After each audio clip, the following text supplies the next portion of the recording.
জনগণের রাজনীতি নাকি রাজনীতির জনগণ? রাজনীতির আয়নায় কতটা প্রতিফলন জনগণের, তাদের অবস্থানই বা কোথায়? সেই হিসেবটাই বুঝতে যমুনা টেলিভিশনের রাজনীতির এই আয়োজনের পুরোটা সময় আপনাদের সঙ্গে আছি আমি আখলাকুস সাফা।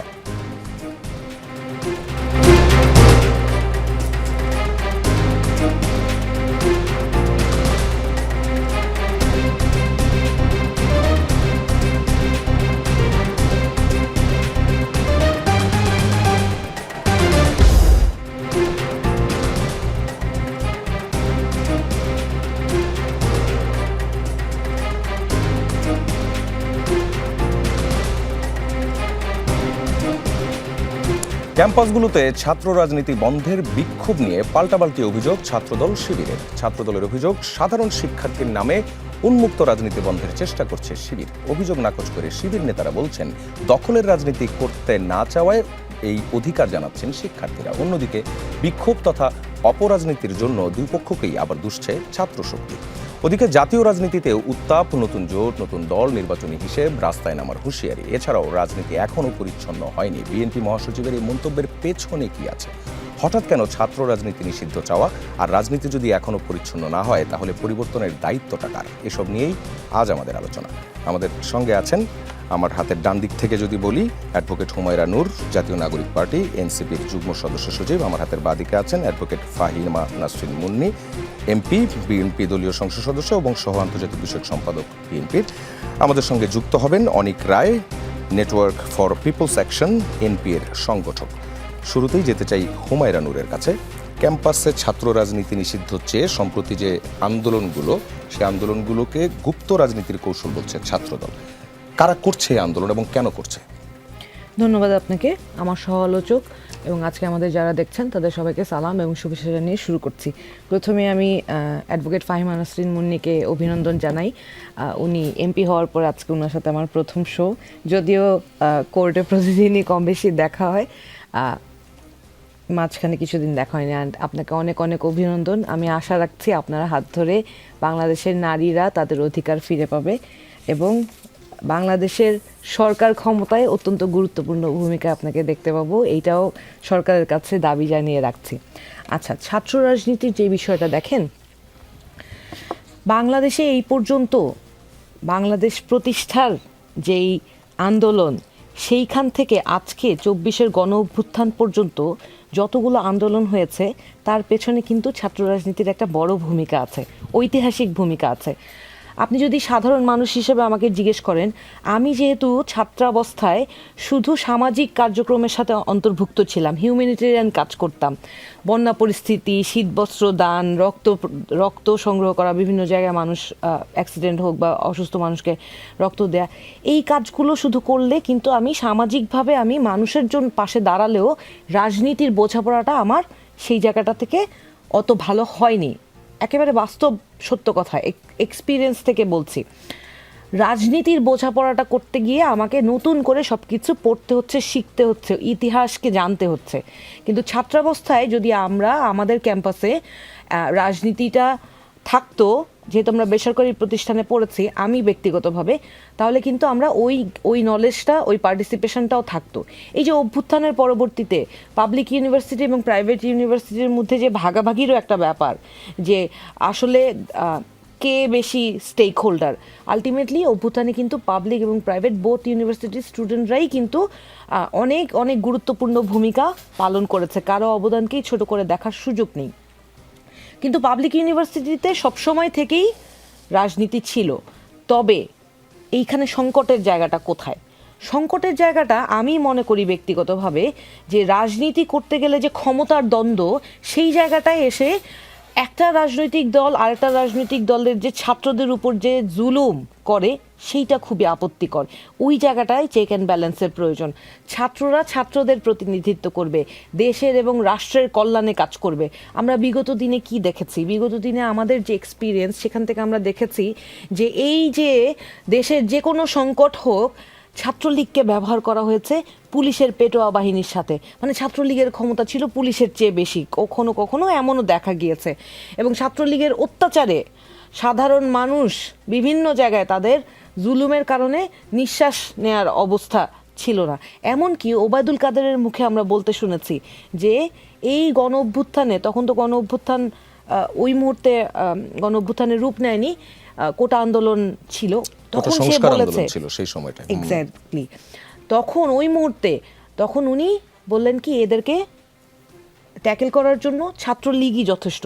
তার মানে দেখেন, রাষ্ট্র তার দলীয় যেই ছাত্র সংগঠন, সেই ছাত্র সংগঠনকে কিভাবে ব্যবহার করে মানুষের উপরে, মানুষের ন্যায্য দাবির বিপক্ষে তাদেরকে দাঁড় করিয়ে দিল। এই মুহূর্তে ছাত্র রাজনীতি যত পরিশীলিত হয়, সেইটাই হচ্ছে আমাদের কাম্য। আমাদের সন্তানরা স্কুল, কলেজ, ইউনিভার্সিটিতে যাচ্ছে। একটা জিনিস আমার কাছে খুব অবাক লেগেছে, সেই দিন একজন আলাপ করছিল যে স্কুলে নাকি বাচ্চাদেরকে বিভিন্ন রাজনৈতিক সংগঠনের সদস্য হওয়ার ফর্ম দিচ্ছে। কেন করবেন আপনি এটা? আমার ওই শিশু সন্তানের তো রাজনীতি বোঝার বয়স হয় নাই। একটা মানুষের রাজনীতি বোঝার এই জন্য ফর্ম বিতরণ কোন রাজনৈতিক দল করে? আমি একদমই নাম না বলি, সবাই জানে। ধরেন 18 বছর মিনিমাম না হলে আপনি কিন্তু রাজনীতিতে আপনার ভোটাধিকার প্রয়োগ করারই সুযোগ হয় না।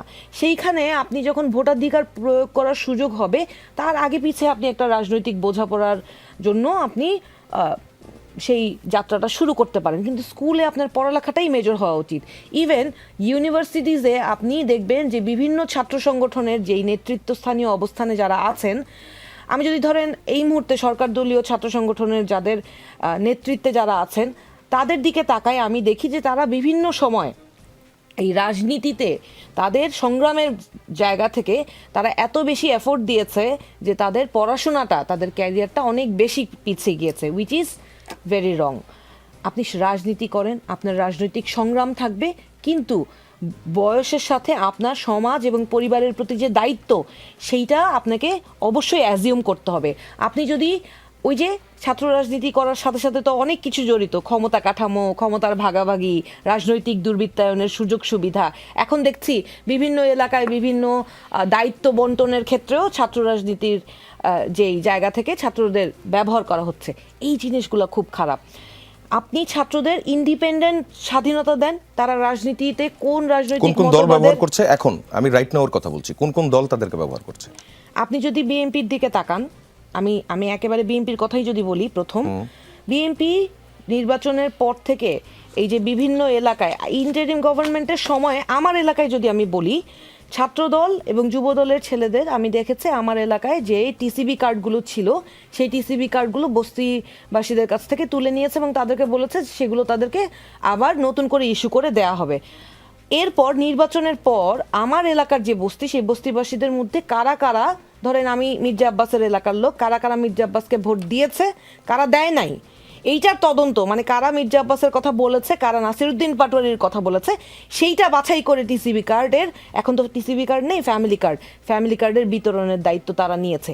এটা তো ভেরি অ্যালার্মিং। এটা তো তাদের দায়িত্ব না, নির্দিষ্ট এলাকায় এই কাজটা করা তো তাদের দায়িত্ব না। আবার একই সাথে আপনি যদি জামাত ইসলামের ছাত্র সংগঠনের দিকে তাকান, তারা হলে নাকি যখন জিজ্ঞেস করা হলো ডাকসু নির্বাচন, সারা বাংলাদেশে বিভিন্ন নির্বাচনের সময় যখন ছাত্রদেরকে জিজ্ঞেস করা হলো যে ওরা এত ভোট কী করে পেল, তখন তাদের কাছ থেকে যেই জিনিসটা জানা গেল যে তাদের দল থেকে অনেক বেশি আর্থিক সুবিধা, আর্থিক সহযোগিতা তাদেরকে দেয়া হয়, যেই সহযোগিতাটা তারা অ্যাকচুয়ালি তাদের নির্দিষ্ট ইউনিভার্সিটির স্টুডেন্টদের ওয়েলফেয়ারে কাজে লাগায়, which is good, not bad. But এই যে আপনি প্রাতিষ্ঠানিক রূপে তাদেরকে সহযোগিতা না দিয়ে রাজনৈতিক দল থেকে সুযোগ সুবিধা দিচ্ছেন, দ্যাট ইজ নট রাইট। আপনি ডাকসু যদি হয়, রাকসু যদি হয়, চাকসু যদি হয়, আপনার নিজস্ব বিশ্ববিদ্যালয়ের ফান্ড থেকে এই সুবিধাগুলো যাবে। আপনার অন্য জায়গা থেকে এই সুবিধা আসবে, সেটা দিয়ে আপনি আপনার দলীয় কর্মী বানাবেন। এই সিস্টেমটাও আমি সমর্থন করি না। আর আমাদের দুঃখের কথাটা হচ্ছে, আমরা তো নতুন দল, আমাদের এত টাকা নেই, আমরা ওইভাবে টাকা দিতেও পারি না। আমাদের ভাইরা বোনরা তাদের বন্ধুদের, সহযোদ্ধাদের, তাদের সহপাঠীদের ওইভাবে আর্থিক সহযোগিতা বলেন বা প্যাম্পারিং করা, ওইটা কোনোটাই অত বেশি করতে পারেনি, সেই জন্য হয়তো ভোটটাও পায়নি। কিন্তু এই কালচারটা তো ব্রেক করতে হবে আমি সেদিন আমাদের দলে প্রচুর মানুষ যোগ দিচ্ছে এখন, আলহামদুলিল্লাহ। তারা হয়তো আমাদের আদর্শটাকে ধারণ করতে চাচ্ছে, সেই জন্য তারা আমাদের দলে আসার আগ্রহ প্রকাশ করছে। যখন আসলো ওই প্রোগ্রামে আমি জিজ্ঞেস করলাম যে আপনারা এনসিপির রাজনৈতিক লক্ষ্য এবং উদ্দেশ্য জানেন কিনা, আদর্শটা জানেন কিনা, তাদের সাথে সেইটা আগে আলাপ করলাম। তারপরে বললাম আসেন, যদি আপনারা এই যারা যারা এই লক্ষ্য উদ্দেশ্য এবং আদর্শের সাথে একমত, তারা আজকে এখান থেকে দাঁড়িয়ে একটা শপথ পড়ি যে আমরা এই লক্ষ্যে কাজ করব। সেইখান থেকে আমাদের যাত্রাটা শুরু হওয়া উচিত। সুতরাং রাজনীতি আমি দেখেছি যে অনেক দলকে আমরা যখন প্রশ্ন করি যে আপনি ওই দলটা করেন, আপনি কেন করেন, বলে আমার দাদা করেছে, আমার নানা করেছে, আমার বাবা করে। আদর্শ কি দলের এটা বলতে পারে না। তো ছাত্র রাজনীতির ক্ষেত্রেও আপনি আগে ছাত্রদের সামনে উন্মুক্ত করেন আপনার দলীয় আদর্শ কি, দলীয় এজেন্ডা কি, দলীয় লক্ষ্য কি, আপনার কর্মকাণ্ড কি হবে, তারপর তারা চুজ করুক। কিন্তু তাদের পড়ালেখাটাকে, ভবিষ্যৎ ক্যারিয়ারটাকে আগে গুরুত্ব দিক, কারণ রাষ্ট্র তার মানে বিনির্মাণে এটা সবচেয়ে বেশি যদি জরুরি। এখন এটা বলেন, যেমন ছাত্রদল দখল করছে সেটা বলছেন, আর ছাত্র শিবির যারা, তারা হচ্ছে বিভিন্ন স্টুডেন্টদের দিচ্ছে। ওয়েলফেয়ারের জন্য বিভিন্ন প্রণোদনা দিচ্ছে দলীয় ফান্ড থেকে। সো এই জিনিসগুলো বন্ধ করে তাহলে যে ছাত্র রাজনীতি নিষিদ্ধ যারা চাইছে, তারা কি আসলেই সাধারণ স্টুডেন্ট? আচ্ছা, ছাত্রদল কিন্তু বলছে তারা শিবিরের গুপ্ত। আচ্ছা, এইটা কোন দলের গুপ্ত জানি না, তবে সেই দিন এক ভদ্র মহিলাকে যে এই ভিডিওতে দেখলাম যে ছাত্র রাজনীতি বন্ধে উনি আন্দোলন করছেন, উনাকে জুলাই আন্দোলনের সময় আওয়ামী লীগের পক্ষে তাকে বয়ান দিতে দেখেছে, এর মিডিয়াতে এসছে। তো ভদ্র মহিলা আমাদের ছোট বোনই তো হবে, তাই না, ছাত্র অবস্থায়। তো উনি এখন ধরেন আওয়ামী লীগের যারা এখন ছাত্র রাজনীতি তাদের জন্য নিষিদ্ধ, তারা যদি এখন এসে যদি ছাত্র রাজনীতি বন্ধ চায়, এটা তো এই যে সেলুকাস স্টোরি। তৃতীয় পক্ষের মজার ব্যাপার হচ্ছে ছাত্রদল ছাত্র শিবিরকে দোষ দিচ্ছে, ছাত্র শিবির ছাত্র দলকে দোষ দিচ্ছে। আমরা তো এই রেশারেশি চাই না। আমরা ছাত্রদের পড়ালেখার সুস্থ পরিবেশ চাই, দক্ষ নাগরিক গড়ে ওঠার জন্য ছাত্রদের পড়ালেখার সুস্থ পরিবেশ খুবই জরুরি, সেটা নিশ্চিত হোক। জি, হুমায়ুন নূর, আপনাকে ধন্যবাদ। অ্যাডভোকেট ফাহিমা নাসরিন মুন্নি এমপির কাছে আসতে চাই। ক্যাম্পাসে ছাত্রদলের দখল আর পুরনো রাজনৈতিক চর্চাকে দুষছে আন্দোলনরত শিক্ষার্থীরা, আবার শিবিরের বিষয়ে সরাসরি কিন্তু তারা কিছু বলছেও না। আমরা যতগুলো ক্যাম্পাসে কাজ করলাম, যেমন তিতুমির এবং গতকালকে ইডেন কলেজের যে জায়গাটা, সেই জায়গাটাতে আমরা কাজ করেছি, বারবার ঘুরে ফিরে ছাত্রদলের কথাই বলে। আবারও গেস্ট রুম, গণরুম, কালচার, দলীয় লেজুর বৃত্তির অভিযোগ ঘুরে ফিরে ছাত্রদলের দিকেই। ছাত্রদল আবার যদিও বলছে তারা শিবিরের গুপ্ত এজেন্ডা বাস্তবায়ন করছে। ছাত্রদলকে পুরনো রাজনৈতিক চর্চাতেই থেকে যাবে? আপনাকে ধন্যবাদ, এবং সেই সাথে আমার সহ আলোচক যিনি আছেন, আর আমাকে উনি যে সুন্দর করে উইশ করেছেন, সেই জন্য আমি তাকে আন্তরিকভাবে ধন্যবাদ জানাচ্ছি। দেখেন, ছাত্র রাজনীতি বাংলাদেশে না, বাংলাদেশ জন্মের বহু আগের থেকে ছাত্র রাজনীতির যে ঐতিহ্য, ছাত্র রাজনীতির যে কৃষ্টি, ছাত্র রাজনীতির যে নর্মস এবং এটিকেট, ম্যানার, সব কিছু আছে। বাংলাদেশের স্বাধীনতা মাধ্যমে যে মহান মুক্তিযুদ্ধ, এবং তার পরবর্তীতে যদি আগে না যাই, তার আগেও যদি আপনি ভাষা আন্দোলন দেখেন, ছাত্র রাজনীতি, এবং আপনি 90-এর যদি গণ আন্দোলন দেখেন, ছাত্র রাজনীতি, 24-এর যে গণ অভ্যুত্থান, ছাত্র রাজনীতি, ছাত্র জনগণের যে গণ অভ্যুত্থান, বড় একটা ভূমিকা ছাত্র রাজনীতির।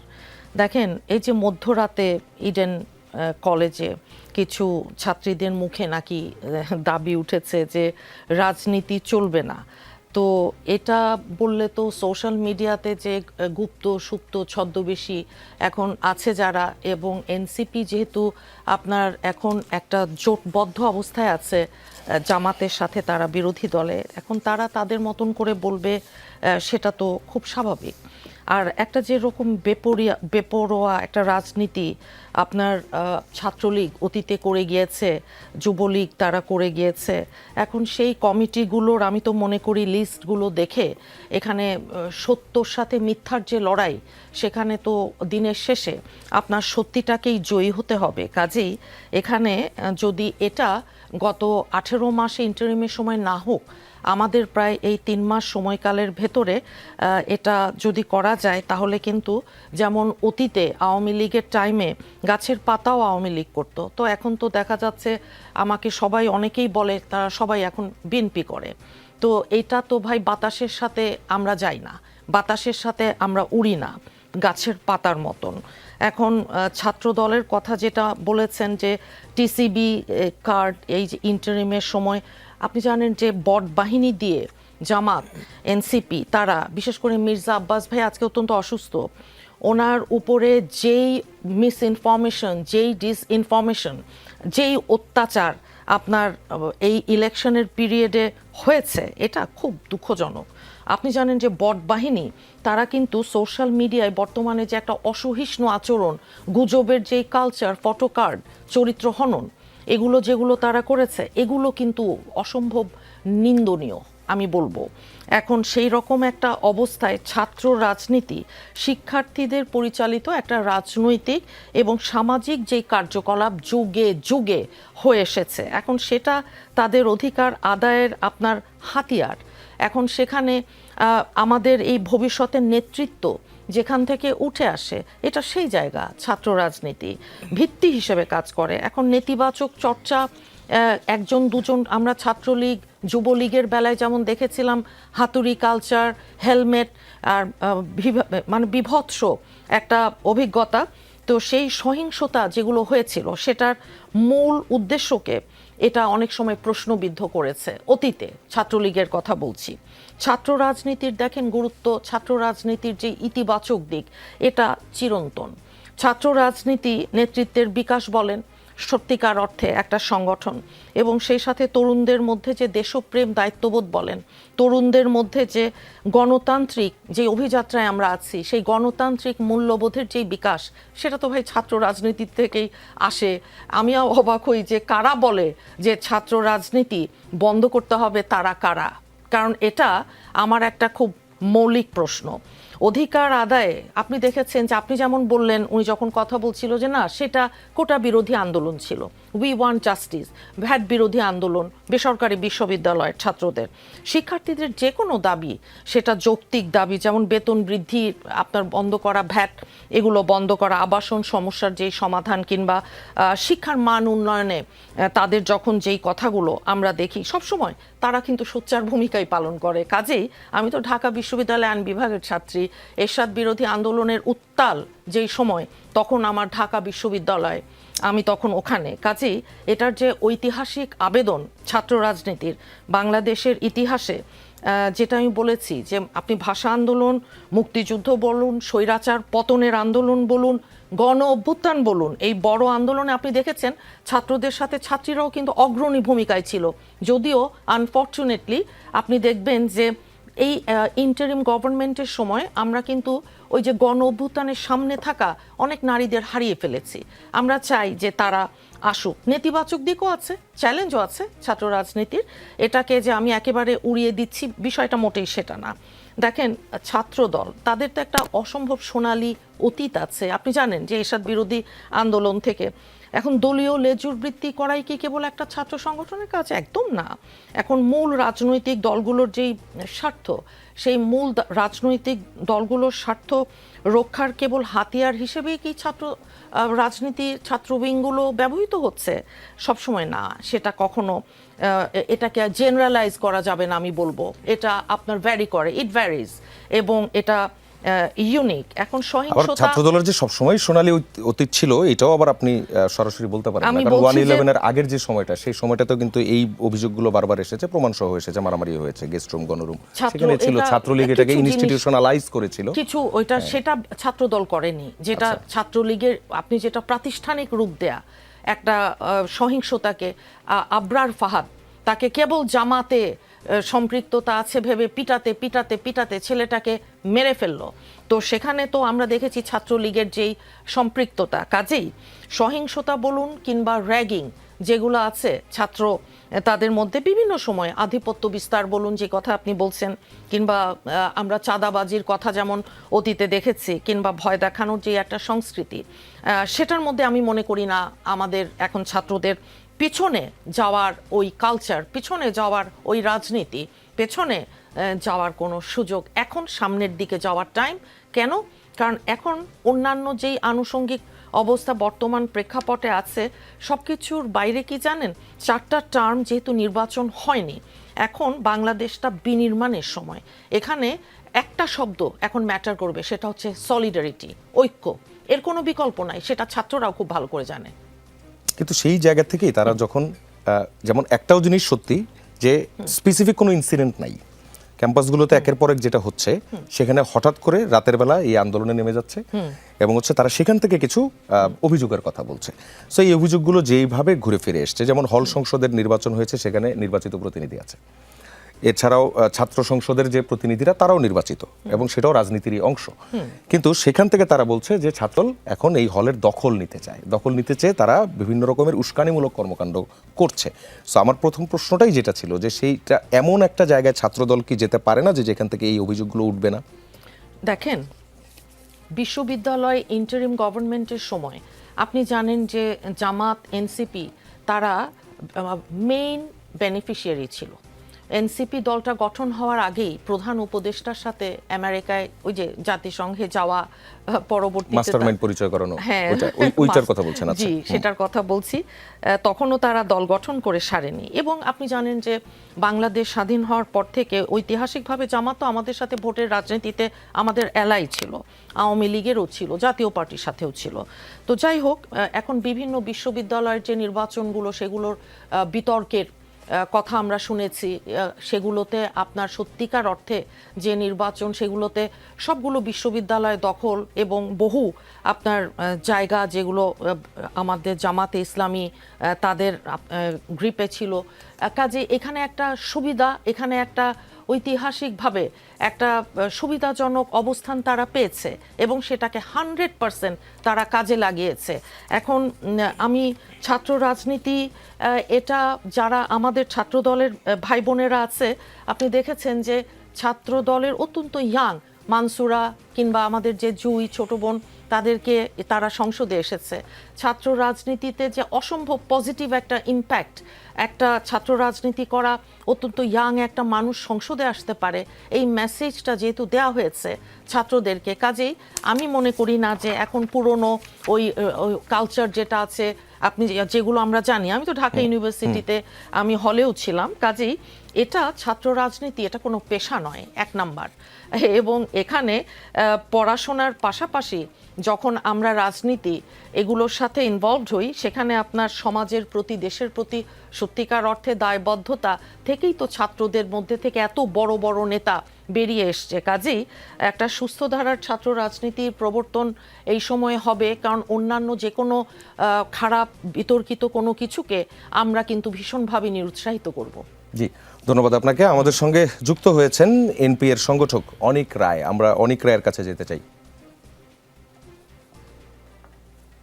অনিক, আমরা ছাত্র রাজনীতি নিয়ে কথা বলছি। সম্প্রতি যে ছাত্র রাজনীতি নিষিদ্ধ চাওয়া নিয়ে যে আন্দোলনগুলো হচ্ছে ক্যাম্পাসে এবং হলে, এই জায়গা থেকে আমরা দুই দলের কথাই শুনলাম। আপনার কাছে জানতে চাই, ছাত্র রাজনীতি নিষিদ্ধ চাওয়ার পেছনে মূল কারণটা কি দেখছেন এবং এইটা হলে ফায়দা কাদের?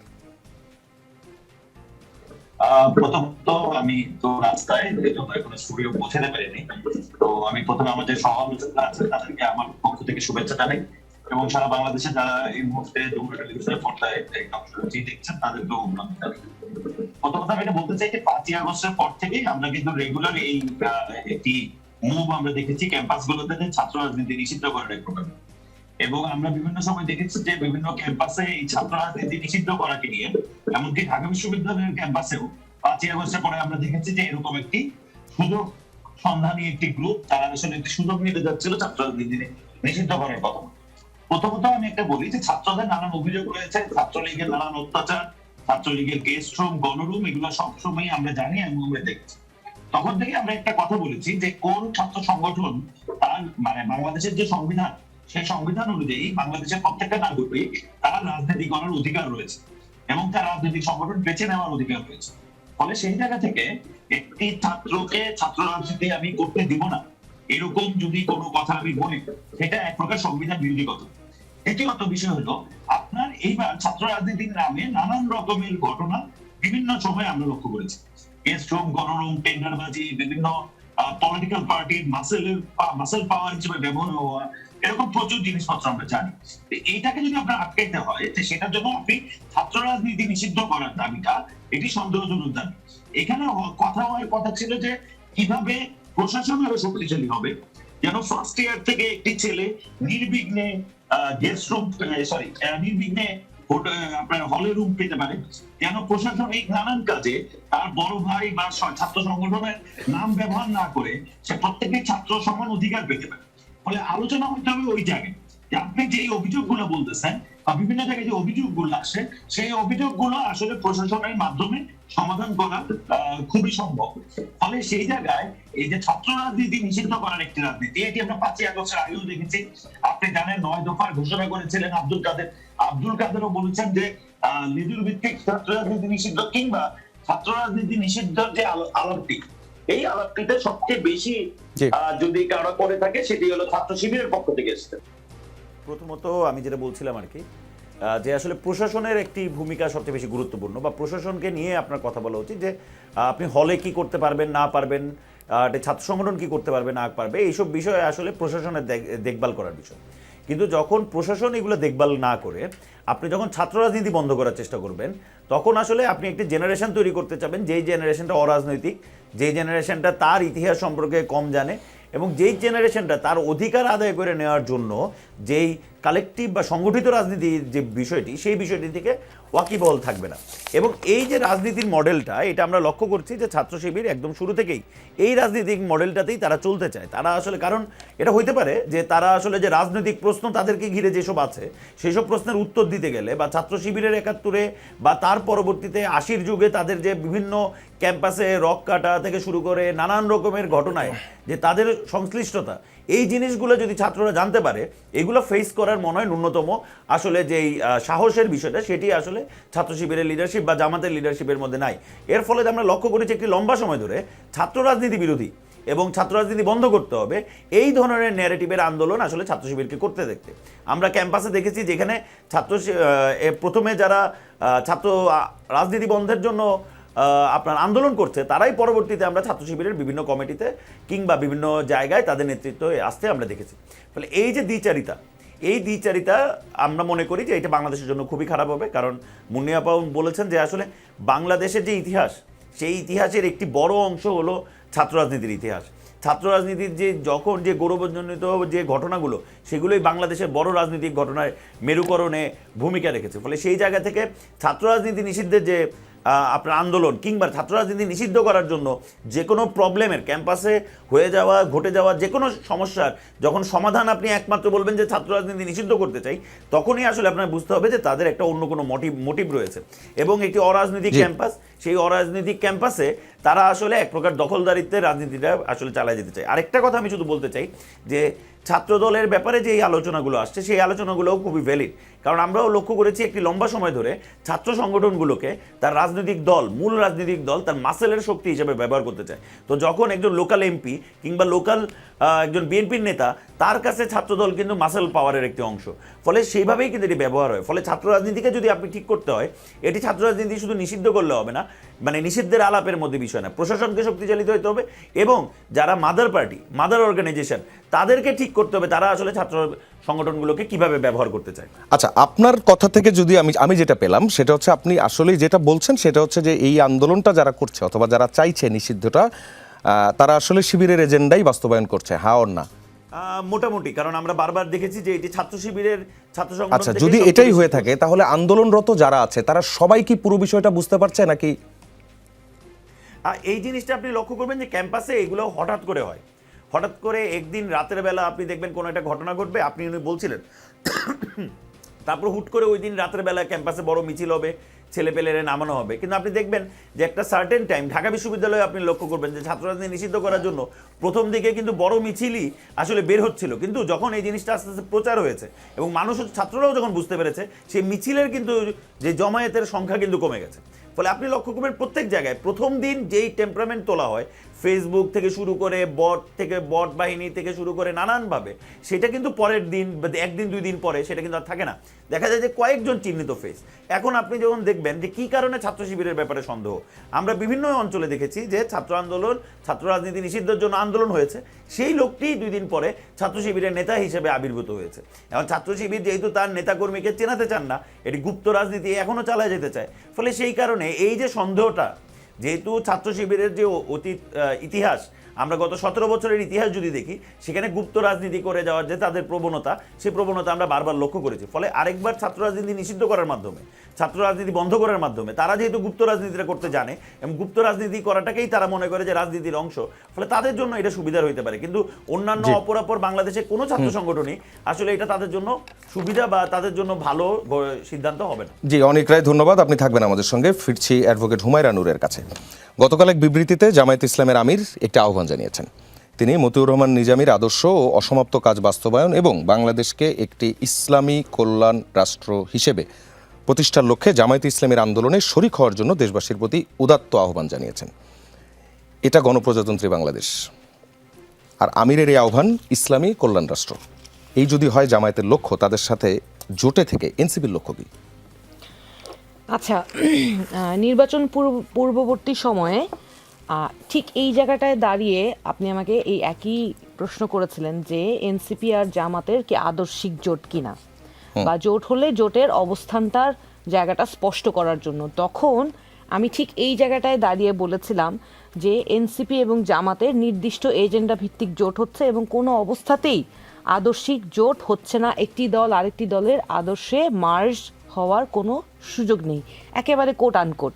আচ্ছা, তো জামাতি ইসলাম তখন নির্বাচনের আগে যেটা বলেছিলেন যে তারা একটা কল্যাণ ভিত্তিক রাষ্ট্র করতে চায়, তাদের সাথে আমাদের যে এজেন্ডাগুলো নিয়ে নির্বাচনী ঐক্য হয়েছিল, সেই নির্বাচনী ঐক্যের মূল এজেন্ডা ছিল হচ্ছে রাষ্ট্র সংস্কার এবং রাষ্ট্রীয় বিভিন্ন প্রতিষ্ঠান এবং সাংবিধানিক যে সংস্কারের জন্য এই এখন বাংলাদেশে যে প্রয়োজনীয়তা দাঁড়িয়েছে, সেইটাকে মেইন এজেন্ডা রেখে এই জোটটা গঠিত হয়। এখানে উনাদের সাথে আমাদের মতাদর্শের জায়গা থেকে কোনো মিল নেই। যেমন উনারা তো একটা থিওক্রেটিক দল বা ধরেন একটা ধর্মভিত্তিক রাজনৈতিক দল, কিন্তু আপনি যদি এনসিপির দিকে তাকান, এনসিপি কিন্তু না সেকুলার না থিওক্রেটিক দল। এনসিপি একটা মধ্যপন্থী, একটা ইনসাফ ভিত্তিক দল। মজার ব্যাপার হচ্ছে এই কথাগুলো যখন বলতাম তখন এইটা নিয়ে অনেক প্রশ্ন হতো। আমরা আলাপ করতে করতে মানুষের সাথে যখন আমাদের নিজস্ব দলীয় অবস্থান স্পষ্ট করতে শুরু করেছি, মানুষ কিন্তু আমাদের দলীয় অবস্থানকে গ্রহণ করে আমাদের সাথে সহ অবস্থান করার, আমাদের রাজনীতিটা করার চেষ্টা করছে। আমরা বিশ্বাস করি ধর্মীয় সহ অবস্থানে, আমরা মানুষের মূল্যবোধের মর্যাদা দিতে চাই। আমরা এই রাষ্ট্রে যাতে মানুষ নিজের নাগরিক মর্যাদা নিয়ে বাঁচতে পারে সেই রাজনীতিটা করতে চাই। আমরা একটা ইনসাফ ভিত্তিক রাজনীতি করতে চাই। এখন বাংলাদেশে আপনি যদি বলেন যে আপনি ইসলাম ভিত্তিক কল্যাণ রাষ্ট্র করবেন, সেইখানে যখন আপনি একটা ধর্মীয় অনুশাসন বা ধর্মীয় চেতনাকে ইনক্লুড করার চেষ্টা করেন, সেইটা কতজন মানবে, এটা একটা বড় প্রশ্ন। আপনি যদি আমাকে প্রশ্ন করেন, হ্যাঁ আমি আমার ধর্মকে সম্মান করি, আমি আরেকজনের ধর্মকেও সম্মান করি, এবং এই বাংলাদেশে সাম্প্রদায়িকতা রুখে দিতে আপনাকে অবশ্যই যার যার ধর্ম তাকে পালন করার অধিকার দিতে হবে। এবং একই সাথে বাংলাদেশে একটা কালচার দেখতে পাই, সেটা হচ্ছে ইসলামোফোবিয়া। ইসলাম শব্দটা বললেই মানুষের মধ্যে একটা ফোবিয়া কাজ করে যে না জানি আমি আফগানিস্তান তালেবান হয়ে যাচ্ছি। এই কনসেপ্ট থেকে বের হয়ে আসতে হবে। আমাদের এই ধরনের ধর্মকে সামনে রেখে রাজনীতি করাটাও যেমন আমি সমর্থন করি না 100%, আবার একই সাথে ধর্মকে সামনে রেখে ধর্মের প্রতি ভীতি তৈরি করা সেইটাকেও সমর্থন করি না। আমার অবস্থান স্পষ্ট, আমি কোনো সাম্প্রদায়িকতা চাই না। এই রাষ্ট্রে যে কোনো নাগরিক সে ধর্ম পালন করুক অথবা নাস্তিকও হোক, তার সেই নাগরিক অধিকার আছে, তাকে নাগরিক হিসেবে সম্মান দিতে হবে, স্পষ্ট কথা। এটাই এনসিপির অবস্থান। আচ্ছা, একই সাথে আপনি যদি দেখেন পজিটিভ নেগেটিভ দিকগুলো যদি আমি বলি, ওনারা ওনাদের রাজনৈতিক অবস্থান যদি নির্বাচনের আগে স্পষ্ট করতেন যে ওনারা ধর্মীয় রাজনীতিটাই করতে চান, তাহলে হয়তো ভালো হতো। কিন্তু আমাদের জায়গা আর ওনাদের জায়গা কিন্তু একেবারে ভিন্ন, সেইটা নিশ্চয়ই আমি একেবারে ভিন্ন বলছেন। এবার যদি আবারও সেই কোর্টে ফিরে যাই, মতিউর রহমান নিজামীর আদর্শ অসমাপ্ত কাজ বাস্তবায়ন এবং বাংলাদেশকে একটি ইসলামী কল্যাণ রাষ্ট্র হিসেবে প্রতিষ্ঠা। মতিউর রহমান নিজামী সাহেবের ছেলে এখন আপনাদের দলে এনসিপিতে যোগ দিয়েছে, এখন তিনিও কি এনসিপিতে যে এই কাজটা যদি করে? দেখেন, ধরেন আমি ওনাকে আগে খুব বেশি ফলো করিনি, বাট আমার নলেজ ওনার ব্যাপারে যতটুকু বলে সেটা হচ্ছে উনি কিন্তু জামাত ইসলামের রাজনীতির বিপক্ষে আগে থেকেই বয়ান দিচ্ছেন। এমন না যে উনি হঠাৎ করে জামাত ইসলামের রাজনীতি থেকে এনসিপির রাজনীতিটা করতে এসেছেন। উনি জামাতের একজন নেতার সন্তান হওয়া সত্ত্বেও উনি কিন্তু জামাতের রাজনীতিটাকে পছন্দ করতেন না এবং তাকে উনি সমালোচনা করতেন। সেই জায়গা থেকে উনি এনসিপির আদর্শটাকে ধারণ করতে পেরেছেন, মনে করেছেন ধারণ করতে চান, সেই জন্য উনি এনসিপিতে রাজনীতিটা করতে এসেছেন। এখন ওই যে একটু আগে বলছিলাম আপনার সাথে কথা বলার শুরুতেই যে একটা মানুষকে যখন আপনি জিজ্ঞেস করেন, বেশিরভাগ বাংলাদেশের মানুষ বলতে পারে না যে আমি ওই রাজনীতিটা কেন করি। বলবে আমার বাবা, আমার রক্তে অমুক দল আছে, কিন্তু দলের আদর্শ কি, লক্ষ্য কি, সেইটাই জানে না। তো এখন তো আমরা নতুন প্রজন্ম যেই রাজনীতিটা করতে এসেছি, সেই রাজনীতিটা আদর্শ ভিত্তিক হওয়া উচিত। আমি আমার আদর্শ কি সেইটা যদি মানুষকে স্পষ্ট করতে পারি, তাহলে আমি তো মনে করি বাংলাদেশের মানুষের জন্য বেস্ট চয়েস এখন এনসিপি।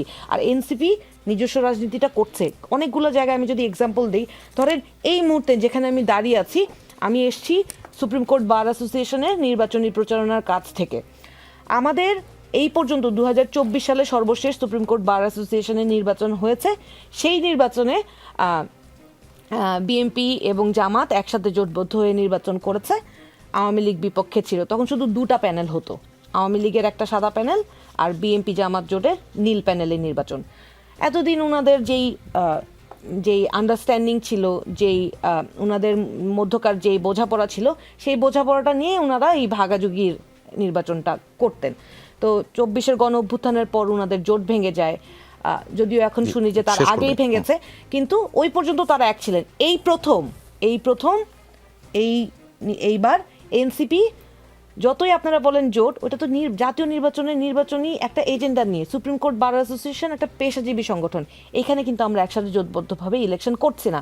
আমরা আমাদের রাজনৈতিক আদর্শটাকে সামনে রেখে হার জিতের চিন্তা না করে আমরা খুবই অল্প সময়, হয়তো এক সপ্তাহই সময় পেলাম, কিন্তু এই জায়গায় এসে আমরা আমাদের রাজনীতিটা, আমাদের আদর্শটা স্ট্যাবলিশ করব। আমরা আমাদের মাত্র 6 জন প্রার্থী, কিন্তু এই প্রার্থীদের নিয়ে সামনে এগিয়ে যাচ্ছে। আমরা সুপ্রিম কোর্ট বার অ্যাসোসিয়েশনে ইলেকশন করব। তবে একটা দুঃখের জায়গার কথা আমি বলে যাই, একটা পেশাজীবী সংগঠনে প্রত্যেকটা আইনজীবীর অধিকার আছে তার প্রতিনিধি কাকে সিলেক্ট করবে এইটা নির্ধারণ করার, কিন্তু এইখানে এসে একটা নির্দিষ্ট গ্রুপ অফ পিপলকে একেবারে ইলেকশন করার অধিকার থেকে বঞ্চিত করা হচ্ছে।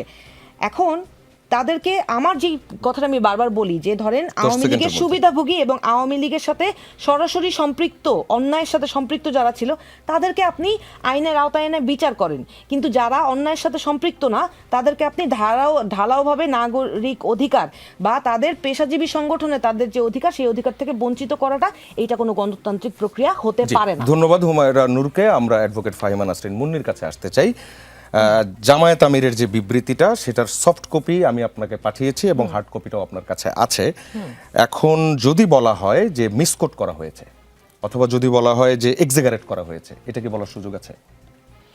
দেখেন, এখন গণপ্রজাতন্ত্রী বাংলাদেশ সরকার আমাদের যেভাবে আছে আর কি, এখন এটা 10 এপ্রিল 1971 যেই তারিখ, মুক্তিযুদ্ধের মাধ্যমে যে দেশটার জন্ম, এখন আনুষ্ঠানিকভাবে তো গঠিত হয়েছিল একটা সরকার, অস্থায়ী, আপনি জানেন সেটা, মুজিবনগর সরকার যে নামে তাদেরকে ডাকা হতো।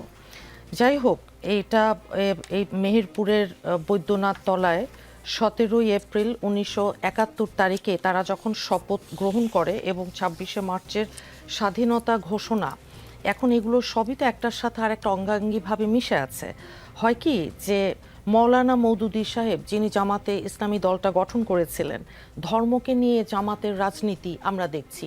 পুরোটা নির্বাচনের আগে আপনি দেখেছেন যে হাইপ তারা তুলেছিল, বেহেশতের টিকিট বিক্রি করে, তারা জান্নাতের টিকিট বিক্রি করে, জামাতের মহিলারা আমাদের মানুষের বাসায় বাসায় গিয়েছে এবং মহিলাদেরকে কিভাবে তারা তাদের ইয়েতে নিয়ে এসেছে। যদিও তাদের একজন মহিলাকেও অ্যাকর্ডিং টু দ্য জুলাই সনদ তারা কিন্তু ওই যে সরাসরি নির্বাচনে নমিনেশন দেয়নি, যদিও তারা কিন্তু সেখানে অঙ্গীকারবদ্ধ ছিল, সাইন করেছে জুলাই সনদ যে আগামী নির্বাচন, মানে এই নির্বাচন যেটা হয়ে গেল ত্রয়োদশ, এই নির্বাচনে তাদের উচিত ছিল যে সরাসরি নির্বাচনে নারীদের দেবে, কিন্তু জামাত সেটা দেয়নি। এখন হয় কি, আপনি ধর্ম নিয়ে রাজনীতিকে চেষ্টা করতে পারেন ম্যানিপুলেট করা, কিন্তু আমাদের যেটা সংবিধান, সেখানে জনগণ হচ্ছে ক্ষমতার মূল উৎস, জনগণ, আমাদের যেই আর্টিকেল 7 সংবিধানের, এখন জনগণ যখন নির্বাচিত প্রতিনিধিদের মাধ্যমে, জনপ্রতিনিধি যাদেরকে বলা হয় সার্বভৌম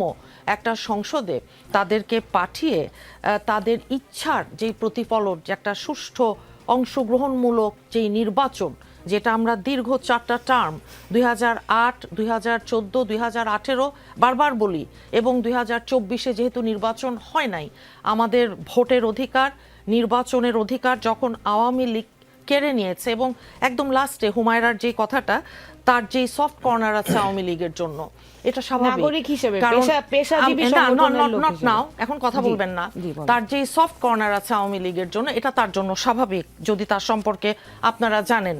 ফ্যাসিবাদের দোসর যারা, যেহেতু আওয়ামী লীগের কার্যক্রম আইন করে নিষিদ্ধ করেছে ইন্টারিম গভর্নমেন্ট, যেহেতু তাদের বিরুদ্ধে গণহত্যার মতো অভিযোগ আছে, যেহেতু তারা কেবল 36 দিনে 1400-র ওপরে আপনার মানুষ, নিরীহ ছাত্র এবং জনতাকে হত্যা করেছে, যেহেতু তারা হাজারের ওপর কেবল ভিন্ন মতের কারণে আমাদের এবং অন্যান্য আরও বিভিন্ন দলের নেতাকর্মীদের গুমের মতো মানবতা বিরোধী অপরাধ করেছে, কাজেই সুনির্দিষ্ট তথ্য এবং প্রমাণের ভিত্তিতে তাদের বিচার হতে হবে, এবং তাদের ভূত এবং ভবিষ্যৎ কি হবে সেটা বাংলাদেশের জনগণ, আমি মনে করি যে ঠিক করবে। কাজেই এখন জামাতের আমির সাহেব, উনি ইসলামী কল্যাণ রাষ্ট্র হিসেবে আমাদের এই দেশটাকে মানে প্রতিষ্ঠার লক্ষ্যে জামাতে ইসলামের আন্দোলনের শরিক, ওনাদের মুক্তিযুদ্ধে যেই ভূমিকা, আমাদের 2 লক্ষ মা বোনের যে সম্ভ্রমহানির যেই বেদনাদায়ক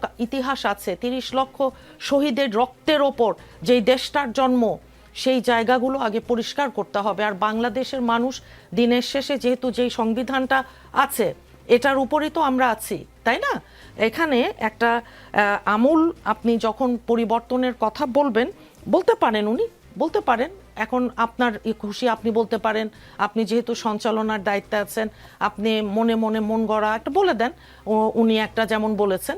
তো কাজেই আমি সেটা মনে করি না যে বাংলাদেশের সংবিধান, বাংলাদেশের জনগণ যদি সত্যিকার অর্থে আমরা গণতন্ত্রে বিশ্বাস করি, সত্যিকার অর্থে আমরা আইনের শাসন চাই, এবং সব কিছু মিলিয়ে আমরা তো সামনের দিকে যেতে চাই।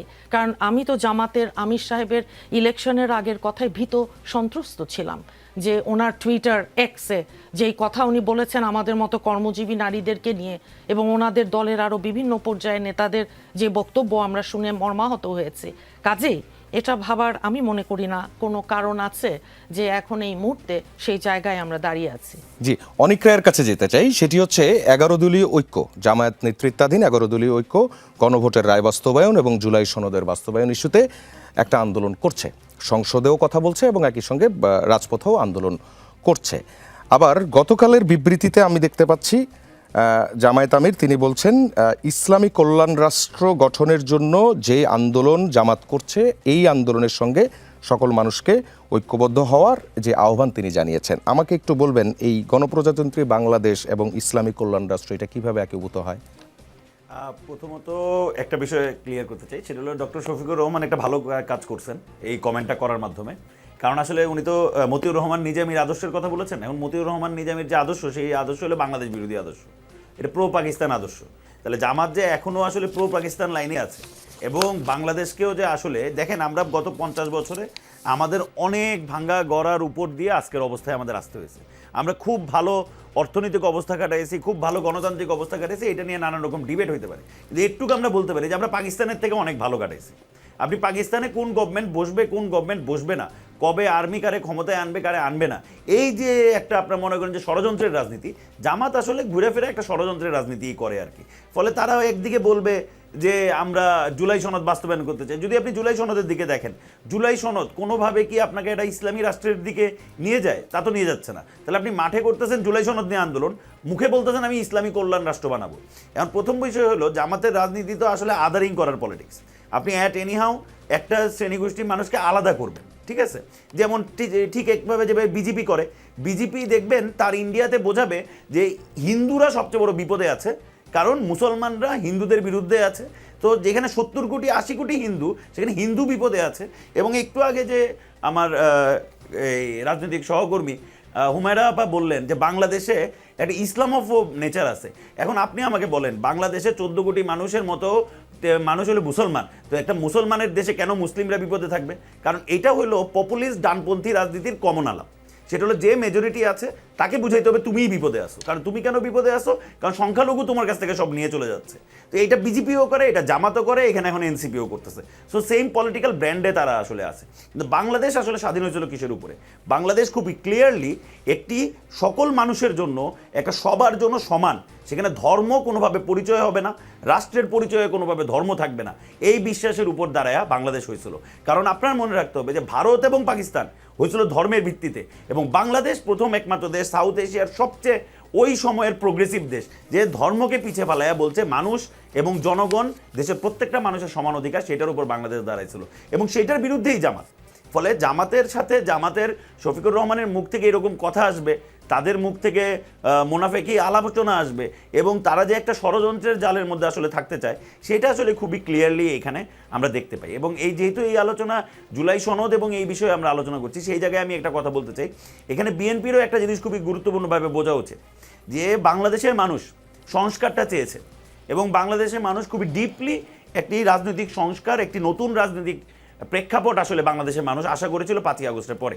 সেই জায়গা থেকে জুলাই সনদ এবং জুলাই সনদে নেওয়া বিভিন্ন সিদ্ধান্ত খুবই গুরুত্বপূর্ণ, এবং বিভিন্ন গুরুত্বপূর্ণ অধ্যাদেশ, গুম কমিশনের অধ্যাদেশ, মানবাধিকার কমিশনের অধ্যাদেশ, এই কমিশনের অধ্যাদেশগুলোও আসলে এই রিফরমেশনের জন্য খুব গুরুত্বপূর্ণ।